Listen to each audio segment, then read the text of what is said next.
ரோஹிணி ஏதோ ரொம்ப கெட்ட நேரம்லாம் சொல்றாங்க. ஆமா, இந்த பார்லர் அம்மா அப்படியே பெரிய ஞானி, அது சொல்றதெல்லாம் அப்படியே நடந்துற போகுது பாரு. அது சும்மா அம்மா ஐஸ் வைக்கிறக்காண்டி சொல்லிட்டு போயிருக்கு மீனா.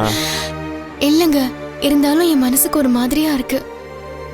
ஓகே, பாட்டி சொல்லுவாங்க கடவுள் ஏன் 2 காது கொடுத்துருக்காருன்னு. தேவையில்லாத விஷயத்தெல்லாம் ஒரு காதுல வாங்கி இன்னொரு காது வழியா அப்படியே விட்டுறணும். அதுக்கு தான் நீ ரொம்ப யோசிச்சு கவலைப்படாத, அப்புறம் இன்னும் தலை தான் வலிக்கும். நீ பேசாம படுத்து ரெஸ்ட் எடு. சரி மீனா, நம்ம நல்லது நினைச்சா நல்லதே நடக்கும், அவ்வளவுதான். எதுவும் ஆகாது, எதுவும் பயப்படாது.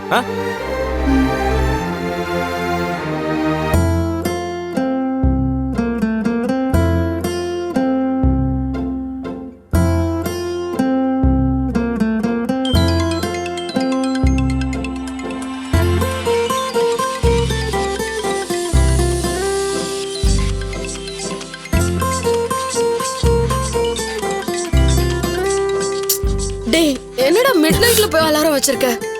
அது அலாம் இல்ல, கால் வருது. நேத்து மேம் தான் கால் பண்ணிருக்காங்க.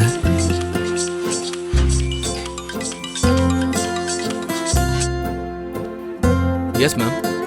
Sorry, how I disturbed you? No ma'am, not at all. மேடம்னு சொல்ல வேணாம்னு சொல்லியிருக்கேன்ல, ஜஸ்ட் கால் மை நேம். சரி சொல்லுங்க. I have an idea for a new recipe. So I just want to discuss with you.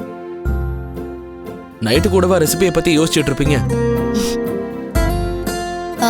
ஒரு idea தோணும் போது அதை உடனே இம்ப்ளிமெண்ட் பண்ணிடுவேன். ஒரு இந்தியன் ஃப்ரான்சி டிஷ்ஷை ஃபியூஷன் பண்ற மாதிரி ஒரு டிஷ். என்ன டிஷ் சொல்லுங்க. டேய், நைட் உட்கார்ந்து டிஷ் பத்தி பேசிட்டு இருக்க, தூங்கும்போது கூட குக்கிங் பத்தி பேசிட்டு இருப்பியா? நீத்து மேம், வெளியில போய் பேசுடா, தூக்கத்தை கலக்காத, போடா. ஹலோ, நான் லைன்ல தான் இருக்கேன். சொல்லுங்க. அந்த சவுத் ஸ்டைல் ஃபுட்டை எப்படி செய்வாங்கன்னு கொஞ்சம் எக்ஸ்பிளைன் பண்ணுங்க. அந்த டிஷ்ஷா?